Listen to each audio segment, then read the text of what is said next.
Hello and welcome to Gas Reading number 10. Okay, let's start with, let's see, I think Michael Dwayne Smith.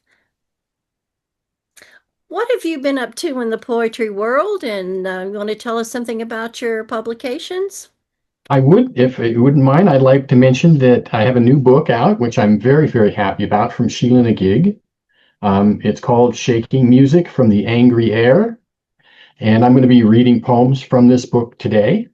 And if I may, just say that you can pre-order this book at a discount at the publisher's website, and then in September it'll be available at all the usual major bookstores. And also, since you mentioned it earlier, you're doing a lot of activities. Are you an activist? Yes, actually, and I was an educator, retired, and I was a union organizer during the whole time that I worked in higher education with CTA and CCA, and worked also collaborating with AFT and other organizations. So I've been taking my old skill sets and applying them to some of our current situations. All right. Go ahead and share some poetry with us. Fantastic. Okay, I'd like to start with a poem. Um, None of which these poems are going to be political, just so you know. These are just poetry for the sake of poetry. This poem is entitled A Kind of Hum. That time when I took a train south through a western night sky. All night it seemed, crossing coastal bridges, gliding gulls in the window, stars, phosphorescent, dropped like rhinestones in the backlit surf. Tracks clacking beneath cloudlets of cigarette smoke trapped in my dim compartment, with strangers disinterested and silent, except a woman humming, and it was familiar, salient, the tune of her voice. But still today I can't place it, though I can hear her as clear as my mother saying, "Honey, everyone wants to be something to write home about." Though I never did, and then Mom was gone, just like the lovely girl I was riding that train to get to, longing to be even a subplot in her story. But youth is a pair of scissors, thinking it can rearrange anything in any way, snip out obstacle or inconvenience, the holes letting your shadows in. And what if I said you were made of all the things you don't understand, clever caged bird? What if all the duct tape, cracked windows, bitten lips, abandoned puppies, boarded shops, dirty snow, dying trees, spent winds, and uneaten midnight diner cherry pies on the long road back to the home you can't ever get to? What if these wet, red brake lights in the dark are a kind of hum you're supposed to know? Yet, here you are, fluttering in the rattling train car of a memory destined to extinction. No history or high mass, dulcet loneliness.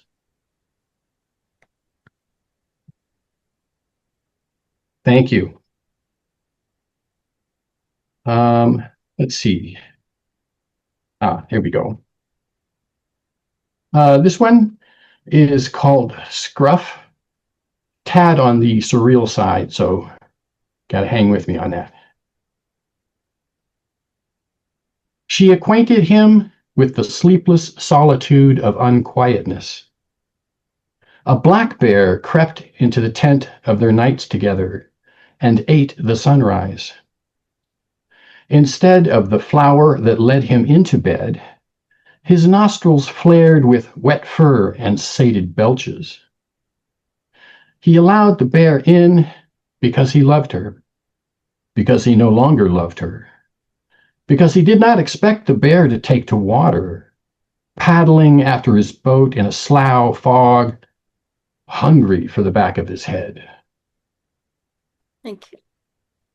Thank you very Thank much. you. I see that Bengt O Björklund has joined us from Sweden. Hi, Bengt. Hi, Belinda. I can only see myself on my screen for some funny reason. Well, we can see you and we can hear you, so we're good on this end. Okay, Uh, I'll keep you in the dark then. the video button, has it been pushed on? Well, it is I pushed because that's why you can see me, I guess. Yeah. Well, it might have something to do with the wave broadband or something. Sometimes weird stuff happens. But would you like to tell us what you've been doing in the poetry world and what are your plans coming up? And then read us a poem or two? Okay, of course, yes, thank you.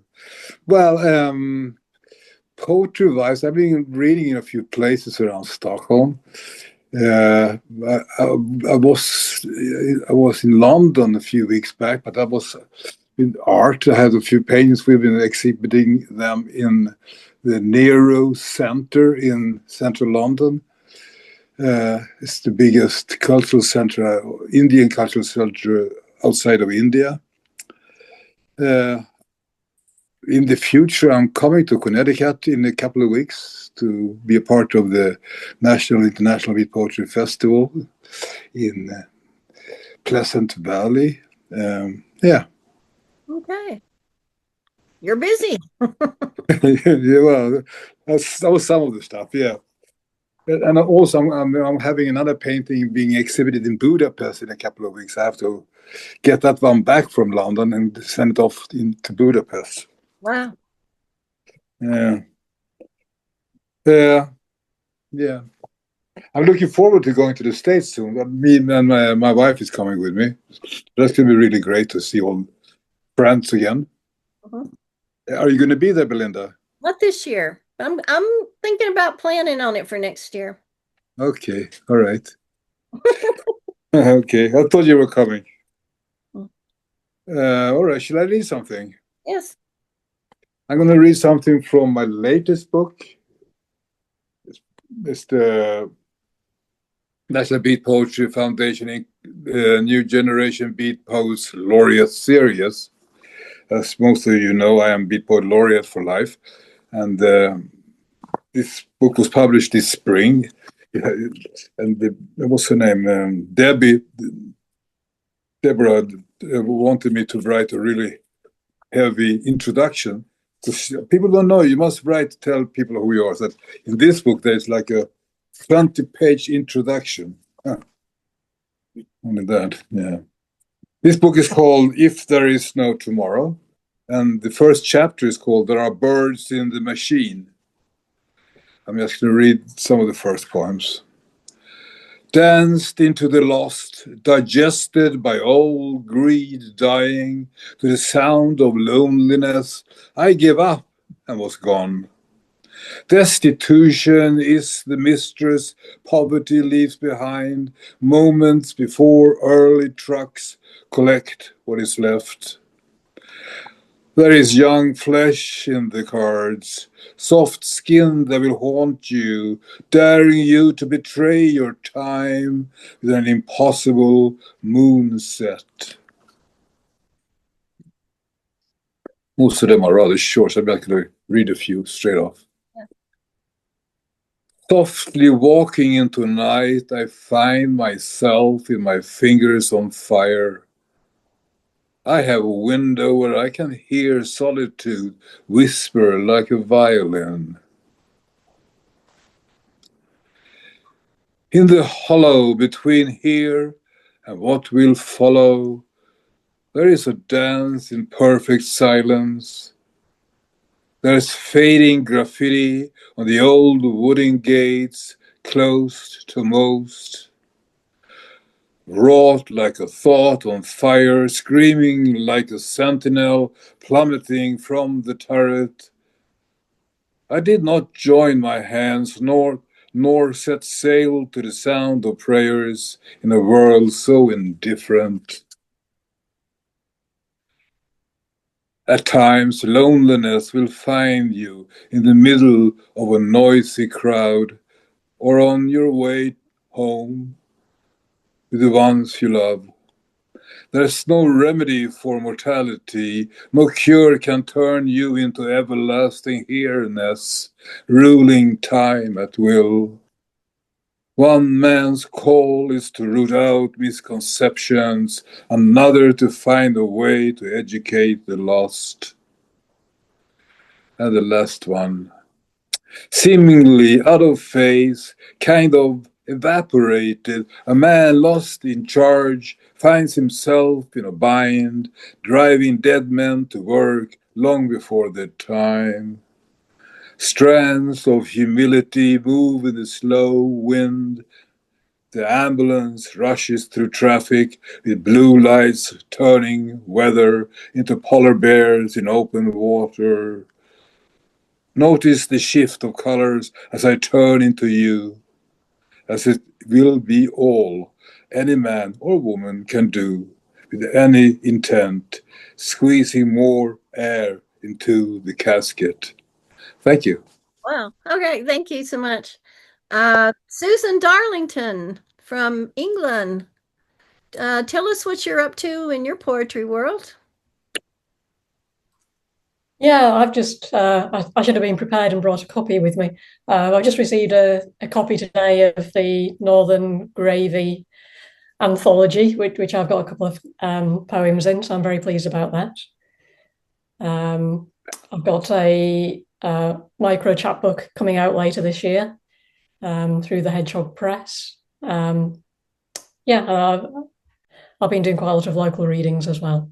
Alrighty. Keeping busy. Go So ahead. yeah. So I've got a couple of poems I was going to read. The first one, it's about the seven Sutherland sisters, who are a bit like the Kim Kardashian of their era. They were basically the first hair celebrities, and probably the last hair celebrities, in all honesty, in the late 1800s. So this is a poem about them. And it's called The Seven Sutherland Sisters and Their 37 Feet of Hair. Because turkey farming was a hardscrabble life, especially when Grandaddy had been a man of means. Because Mammy slathered their hair with an ointment, foul-smelling, they were shunned by their classmates. Because they sang and played a piano beautifully in church, but all anyone could talk about was their hair. Because its combined length was equal to a telegraph pole, to 2 giraffe, to 3/5 of a bowling green. Because in Daddy's pursuit of fame, they stopped traffic when they modelled in pharmacy windows. Because they spent their fortune on a dream home, fitted with the state's very first indoor bathroom. Because their death knell came as a young woman in sleeveless dress, beads, and short bobbed hair. Thank you. And this second poem was inspired by a news story I read about the blue-lined octopus. I don't know how much anyone knows about octopus here, but a lot of them, the female will eat the male after copulation. So the blue-lined octopus has come up with an ingenious strategy to stop this happening, where the male basically immobilizes the female with venom during mating so that they're not eaten. So this is me imagining the blue-lined octopus going on a date. It's a little old-fashioned, the kind you'd expect to find in a 1930s Nemo.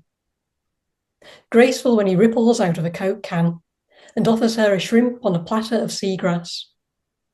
Masterful how he can control the angry flashes of blue down his arms when she eats too fast.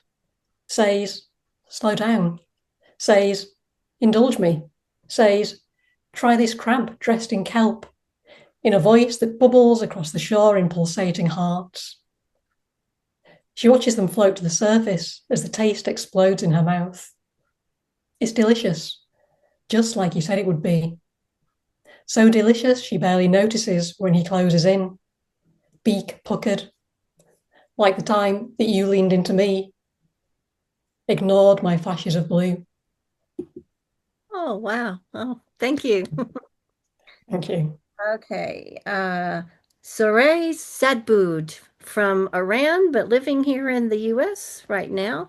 Tell us what's happening in your poetry world. Let me see if she's still here. Hello, Zorheh. Hello. Hello, everyone, again. I'm very much excited to be all you brilliant poets and listening to your work. Currently, I'm working on my debut chapbook, which is a poetry collection, and later it's going to be a full poetry collection when I'm done with this version.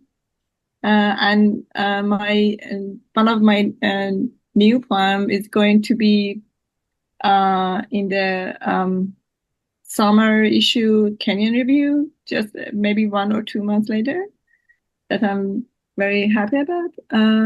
So I'm working on this chapbook, and also, I mean, beside the poetry, I'm working on my first solo photography exhibition that hopefully will be soon in Hoboken. And you are all very welcome if you are in the States. So yeah, that's mostly the thing that I'm working on and try to just writing more poetry and trying to just build my career as much as I can through this journey. And today I want to read 2 poems for you. The first poem is called Nobarane. Nobarane is a Persian word, and it means the first or earliest fruits of a new season. I wrote this poem for my friend who lost her mom, where they have a very, very deep connection with each other.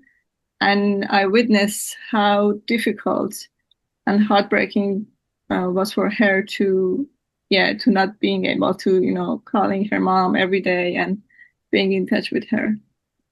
And this story is being developed when my friend shared a story about baking a cake for herself that made with the jam that her mother, tended the trees of them, previously.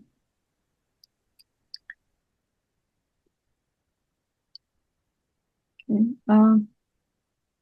Springs and draws near as summer's fruit gleams through twisted branches. Black mulberries await Shahdo's hand. My yearning grows, longing to join. She's caretaker of our gems. Soon they will reach their peak, and I must hurry. It can't wait. With closed eyes, her touch I feel, hand in hand. Through trees we wander. We pluck smoothly, a symphony of picking fills the air. We gather a generous share, savoring their essence. I noticed a sweet scrunch cross her face from soreness. In the kitchen, sugar touches every corner. Before tender stems get wind of the secret jam being stirred on the cake so fine. Her look grades me a pass. Thank you. Thank you. The second poem I would love to share with you is called Whispers of Another Land.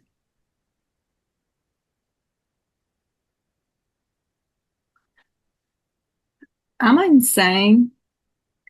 No one really knows. Only thing I know is what I'm staring at, what I'm looking into. Neither perception nor sense. I'm staring at a white guy next to me with dark brown curly hair who stands alone at Trader Joe's in East Village. And I feel like I'm with Ashkan, the artist guy who I dated in my trip to Isfahan.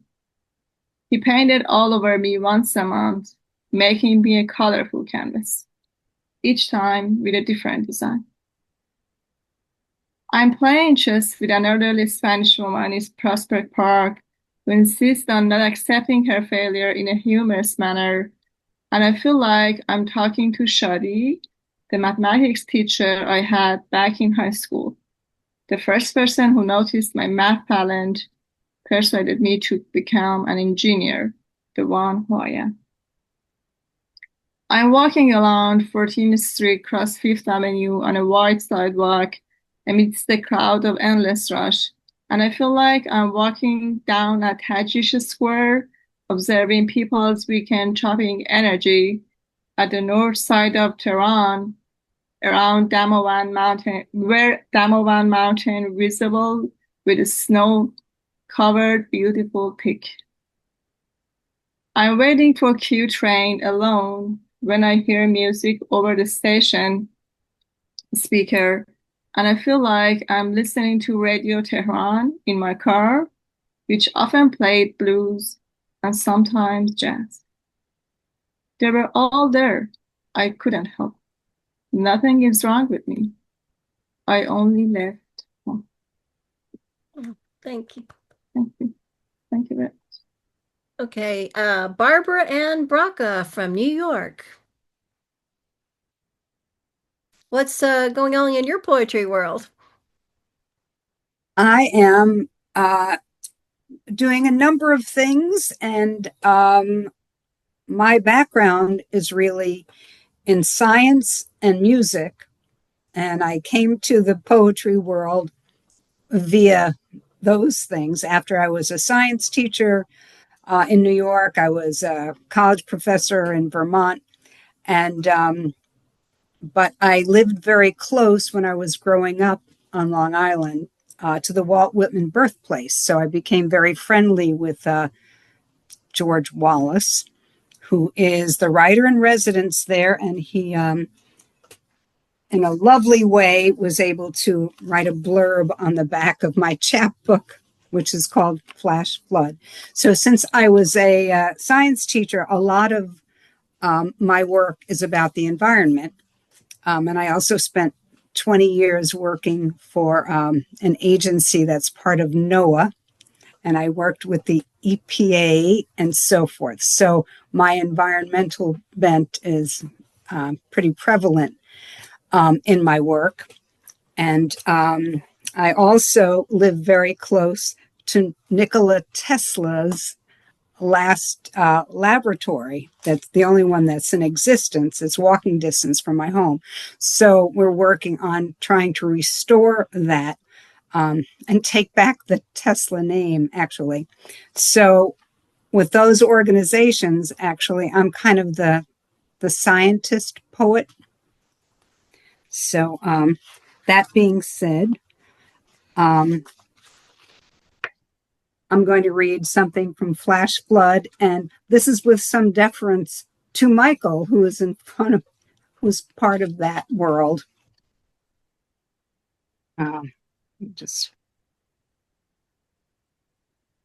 So this is called Flash Flood. No.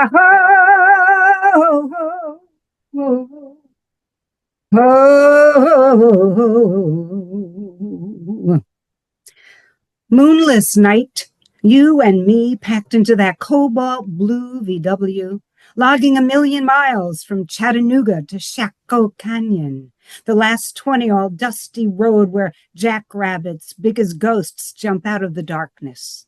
Drive on to Pueblo Bonito, where we spend the night feeling spirits rise from the kivas of the Anasazi, feeling spirits rise from the kivas of the Anasazi.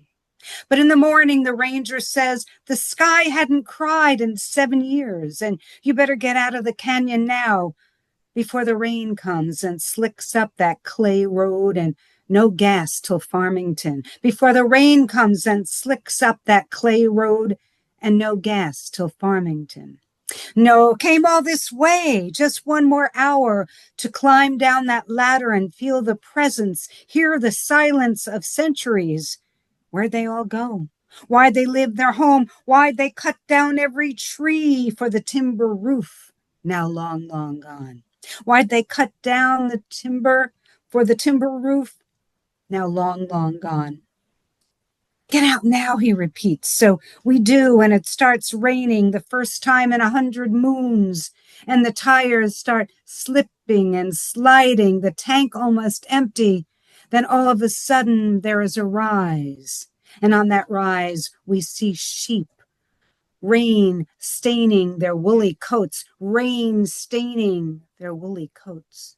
Then above them all, in a multicolored robe like Joseph, raising a wooden staff like Moses, comes a Navajo shepherd as calm as you please and thankful for this rain that has forced us to flee. And he watches as down the arroyo, the red clay courses like blood, flash flood. Wow. So that's taking place in a very different world compared to where I live on Long Island. But it also points to the fact that environments have changed over time, and sometimes people have been responsible for that. This next one is closer to home. Through the channel. The bay like glass, till the channel appears. I silently glide over dark wake, cross to the flats. Let the kayak drift. I am nobody. I am everything. Jellyfish Medusa pulses by. We are ancient. Put into Gull Island, hundreds crying, I sing with the birds, swaying eelgrass keeps time, a rackline of oysters, scallops, mussels, moon snails, biggest plates, surf clams, razor clams, bright jingles glint gold. Softly paddle back, the curve of beach, cacophony of birds recede in the distance. Perfect sky meets perfect water. A ladybird beetles lands on me. I'm already so lucky. Thank you. Benito Vila. Hello. And he's in Mexico via Cuba and the US. Benito, what's going on in your poetry world? Well, thank you for organizing this. I've had poems picked up by Deborah picked up one for the new generation beat anthology. That one's too long to read. And then two more were picked up by a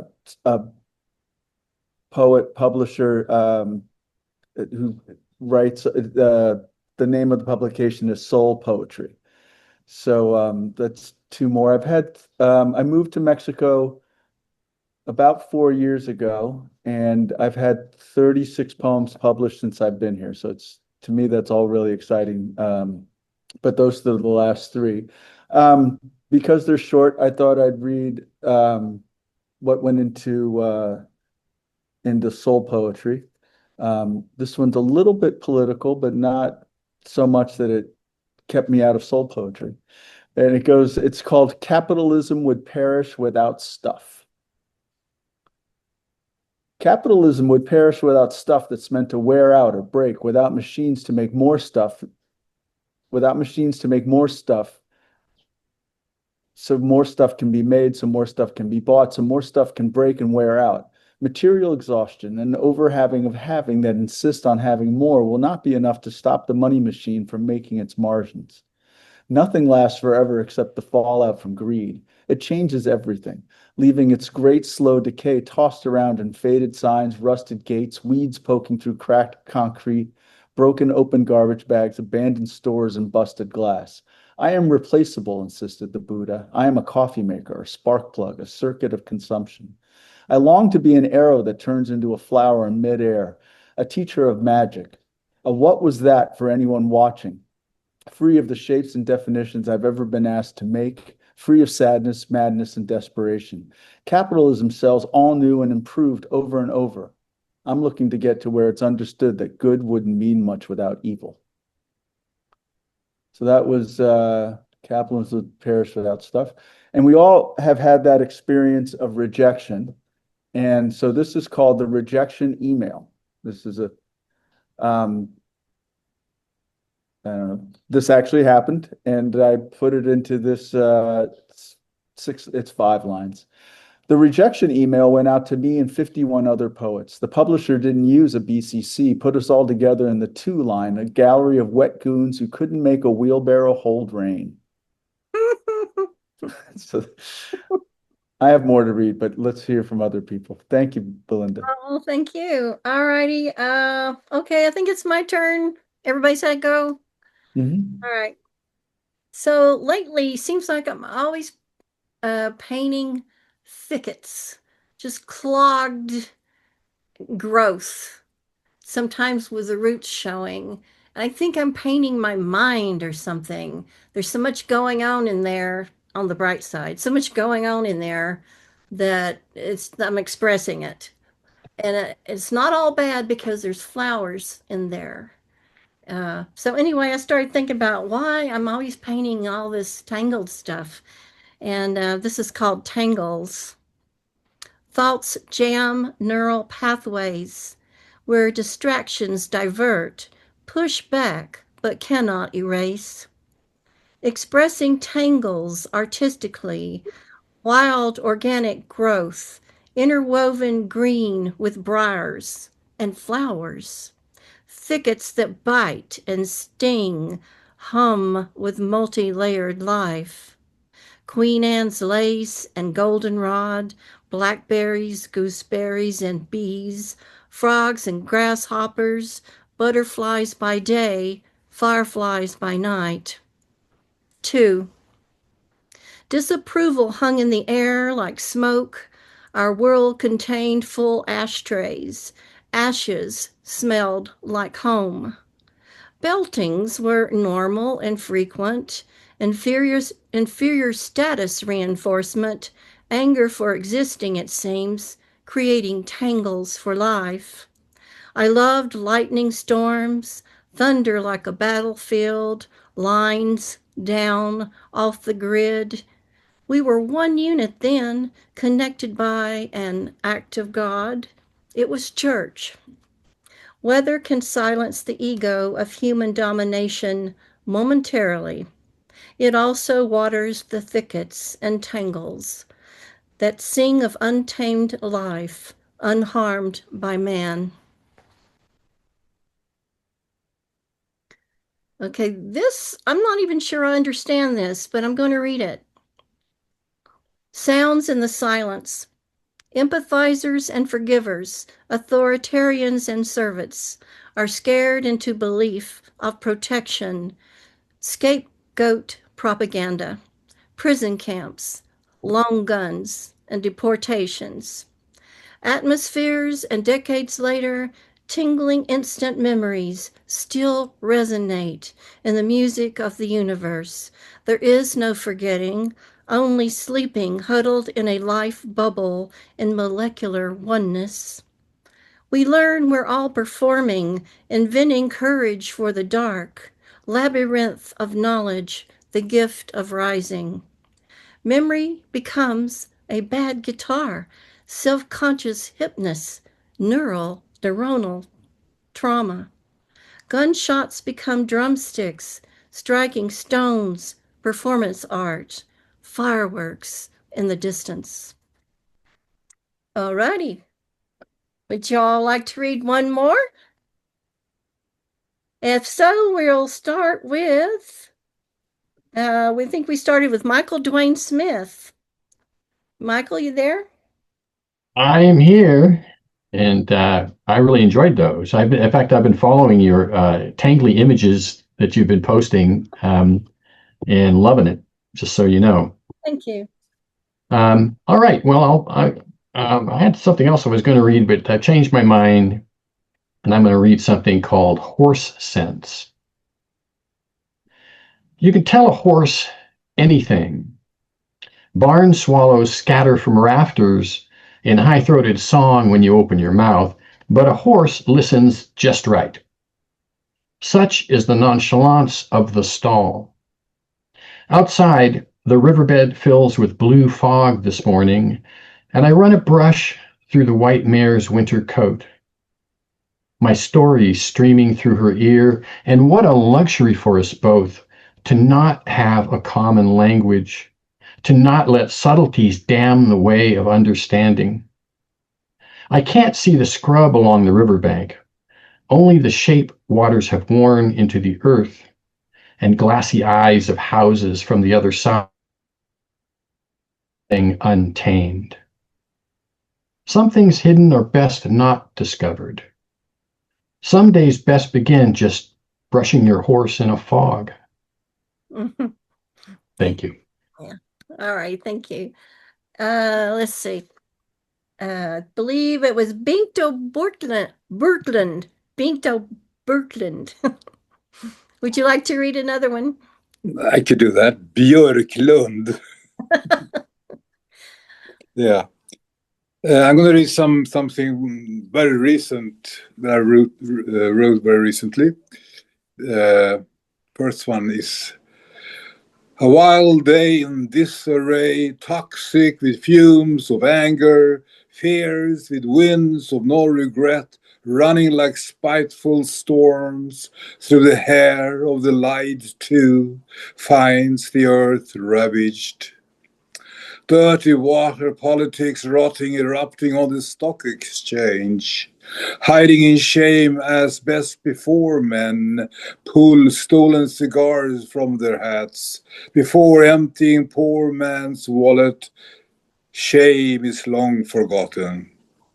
Twice full before the time's end, the garden wreckage will be obvious. Water and air like wilted flowers will lose their petals in plain view. The seasoned ones will be the last ones to mount the fight.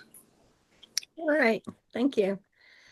Zorheh Zadbood. Would you like to read another? Zorheh? Hello, can you hear me? Yes. Okay, perfect. Yeah, I would love to read one more poem. So I just open the file.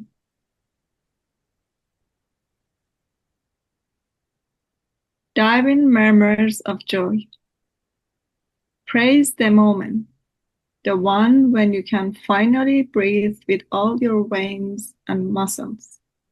Your white cells and red ones are no longer trapped, sublimated. Praise the moment, the one when you're standing on the first foothills peak that leads to the vast mountain with wounds your soul knows. You feel the ball, you are healing. Praise the moment, the one when you're no longer solid. You feel the sun's ray on your skin, the warmth gifted in your heart. You are an alpinist. Fly away above the ground in tango with a swan feather. Thank you. Barbara Ann Branca. Would you like to read? Yeah, I'm good. This is something that I wrote and I performed at last summer's New York City Poetry Festival. And it's actually a compilation that came to me by working with scientists that were trying to figure out better ways to help people prepare for hurricanes. What you gonna do when the warning comes? Are you gonna go? Do you have a plan? Who you gonna listen to? What you gonna do when the warning comes? Where you gonna go? What you gonna take? Who you gonna leave behind? Prepare to stay safely, but leave if you have to. Live in a flood zone. Do you know the safe route from home? If storm surge is extreme, do you know what that means? Will someone you love be swept away? What you gonna do when the warning comes? Are you gonna go? Do you have a plan? Who you gonna listen to? What you gonna do when the morning comes? Take a look around, hope that you have found everyone is safe and sound. Safe and sound. Nothing about us without us. Oh, listen. What you gonna do? What you gonna do? What you gonna do? What you gonna do? It's up to you.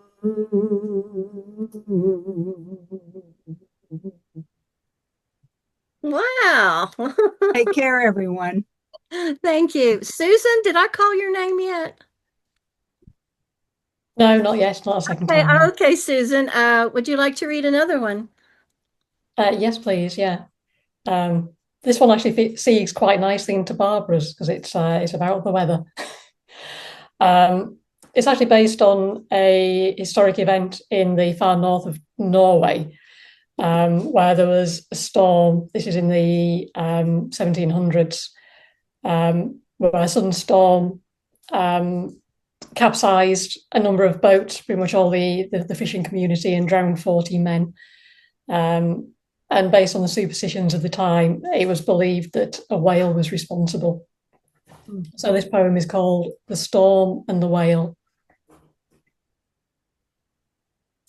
Afterwards, the women couldn't say what had shoaled them to the headland, only that terns had flocked the sky charnel grey, that lightning had forked halibut right out of the sea, that when they got to the wind-battered bluff, they'd blinked and rubbed rain from their eyes as they'd willed themselves to see the fishing boats that had bobbed on the surface just seconds before. Sails they'd patched in the firelight of their cottages, being trimmed by the husbands, sons, brothers. That in the spit between the storm ending and the screams, they'd seen the whale break the waves and then dive deep, cloth in its mouth, as it pulled their men under. Oh, wow. Okay, thank you very much. Thank you. Let's see, Benito Vila. Would you like to read another poem? Yes. This is a poem that's it's called War is Over. Goes like this. War is over. If only politicians could understand. War is over. Never, not once does history ever write about how one turned out. What's more, talk about futility. The conqueror only seems to win. War is over. It's way out of style, cruel, way too expensive, and no longer useful, especially now when every nation that speaks gets heard around the world. War is over, even if in every generation a few fools forget. We're done doing that and make a mess everyone else cleans up. War is over, even when most governments are nothing more than money and weapon machines, gunned up gadgets desperate to attack and deploy. War is over. Still across the way, fingers point, voices whisper, children are made to hide, ashes and dust, vengeance doesn't care. War is over. A right to fight is a whole lot different than the right to murder and kill. Hey, you gotta know you are not my enemy just because we disagree. Imagine nothing to hold on to as being the way to happiness. Imagine being born, die, and still believing in forever. Imagine saying okay to what's happening and using it to make a change. War is over, even as more unseen bombs bring fire, smoke, hurt, more imaginal grief today, again, scattering more bone, tissue, and blood, bruising love. War is over. Oh, yes, it is. It's too clear, so obvious. It's your destruction of other people's property, their way of life in exchange for the unspoken shadows in yours. War is over. War is over. War is over.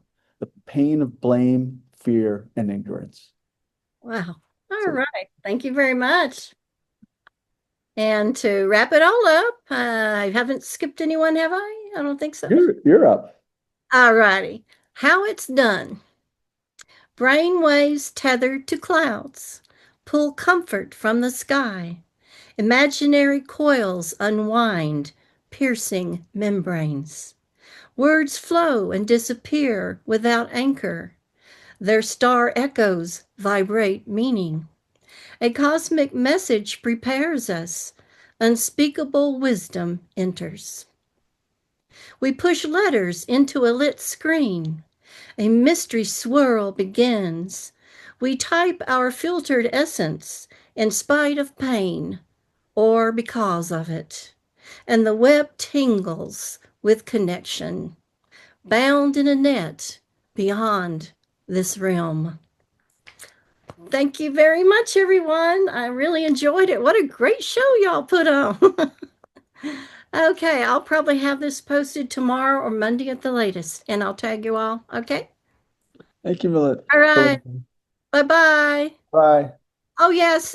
Anyone may take a screenshot if you want. How do you do that exactly? Oh, I know. Let me see if we can get everybody up there. Can you see everybody? Yeah. Okay. There. It's like that. And okay, if anybody wants to, I'm going to try to. Yeah, I've got everybody little, and you're the big picture there. Okay, well, I hope y'all might join again next month. I'll invite you all, and if you can make it, let me know. If not, it's okay. Alrighty. Great to meet you all. Good to meet Yes, you it's all. a pleasure. Barbara, I recognize your voice. I think I've heard it on videos with George Wallace. You may have. You Yeah, we performed do I've done a lot of readings with him. on- Alrighty. And I actually, he asked me to do some of his, make a song, read some of his poems and kind of turn them into songs too. Right. Yeah. So did you turn those into songs? They were great. So, Ah, but also he's using AI also. So that's another story. realize that. Well, it's cool. Telling a tale. I was fascinated with that. I think it's about a year ago. A friend of mine was using it, and he suddenly took one of my poems because we worked together since the '80s. He used to actually put music to my poetry, or he'll send music, and I'd put my voice to his. So we did it the old-fashioned way, cassettes across the ocean. I was living in Germany at the time, and it was in Pittsburgh. So we were doing prehistoric things. And so he sent me this beautiful song with my words in it, and I love the voice, but it was AI. Mhm. So to make it a tad more mine, I at least put up one of my art pieces as one of my pictures as the what do you call it, the icon for the song, and then it was my words. But yeah, I felt kind of like icky, but I was proud of it too. Does anybody else want to say anything? Oh, Just love and gratitude to everybody. I've had a great time. Barbara, I need to know how to get your chapbook. Oh, okay. Because I published it myself. I worked in publishing in New York for a while. So, do we Email? have everybody's like email and stuff like that, or? I know, Belinda, are you brokering this or? Yeah, you know what? I think I'm friends with all of you on Facebook, right? Yeah. Mhm. So we can exchange info in a thread or something. I'm going to tag you all for the video, and then I don't know what's the best way to exchange info. Maybe I'll. Yeah. Go ahead, Barbara. I'm sorry. Yeah, I have like my Gmail or on Facebook, and I'll tell you how to. Yeah. Oh, okay. Well, I'll just friend you on Facebook. Yeah. Okay, that's the easiest way, and then All we'll right. do a PM and make an arrangement. It's Fantastic. $10 on Venmo or something like that. See, yeah, I think I got it covered. Yeah. The old-fashioned way. Yeah. There you go. this has been really nice because I'm about to go to another kind of like event that's like outdoors with musicians and sculptors. But this was really very special having you from all different places. Yes. That was amazing. And you all like now located in different countries. Yeah. Well, I should have known that it would be awfully hard for people from China, Bangladesh, Pakistan, and Turkey who they wanted to come and said they were. But I totally understand it's like 3 in the morning or something. But I might do one next month. I'm not sure yet. Earlier in the morning, like 9 or 10 in the morning. I don't know if any of y'all would be interested in that, but I'll see what I'm okay with that. Yeah. It's good. It's 10 o'clock over here. Yeah. Oh, yeah. We'll see for the people further out. It comes in more convenient. All right. By the way, if anyone's coming to Connecticut, I'm going to bring my new album with me. Oh, you have an album. Yeah. It's called, it's with my band, Beat Poet Society. It's on, yeah. And they can also listen on YouTube, Be Part Yeah. of Society. It's a great professional band, and I encourage everyone to look that up. Please do. Beat Poet Society. It's also all the platforms you can imagine, I guess. Right. You could just Google that and it'll come up everywhere. Yeah. And I was thinking, because, I would love to just, follow all your work. And I mean, also, Facebook is great. I will follow all of you after this session. But also we can have a group in Facebook Messenger. And I don't know, for example, the YouTube, links about I would love to share to listen, or your, Gmail for the chat book. And I don't know, maybe that. Okay. I think by tomorrow, if not later tonight, because I'm getting ready to go somewhere right now. I'll see if I should be able to get that together, and then people can just add their info and everybody gets it. Great. Sounds great. Nice to meet you all, the new people who I hadn't seen in person. Well, it's not really in person, but it feels kind of like it. Pretty close. Take care, Belinda. Safe live. Thank you so much. Thank you. Bye all. Bye-bye. Bye. Bye-bye.